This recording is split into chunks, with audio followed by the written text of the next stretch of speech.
Hi guys, welcome to Math Genius Maharlika. Ngayon po guys ay maglalaro ng chess.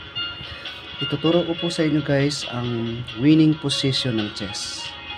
Sa ganitong position guys ay panalo na po dito ang itim. Pero ang tanong guys, paano po ito nangyari guys?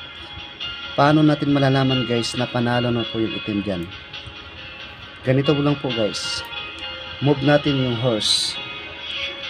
Move natin guys sa E4.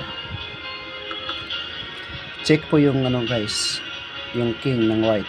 Kaya kailangan nito guys is iilag po siya guys. Wala sa ibang move guys kundi dito na lang sa F3. Parang napakahirap paniwalaan guys, pero panalo na po yung black po dito guys. Ang next move guys ng black is king to F6. Check pa rin siya guys, kaya kailangan niya ulit guys umilag. Parang napaka-imposible guys na panalo na pala yung itim guys, no? Pero malalaman niyo po ito ngayon. Yan, kinain guys yung pawn ng F2.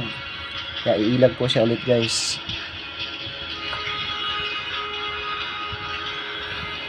Ngayon guys, ano kaya ang next step guys?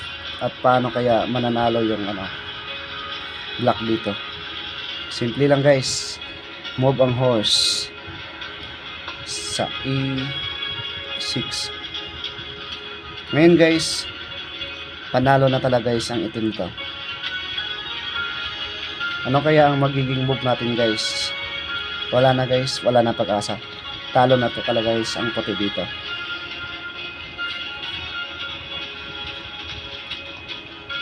Magmo-move na lang tayo guys ng ng horse or pawn.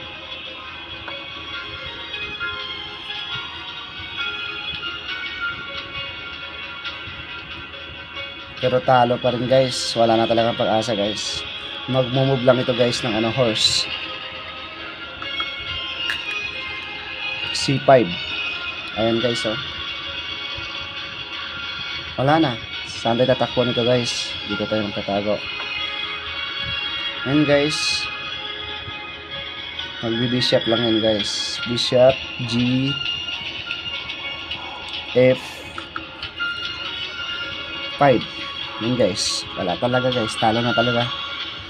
Wala nang pag-asa. Didepensahan ng pawn guys, anong bishop guys. Checkmate. Diba guys? Klarong klaro guys, panalo na talaga guys.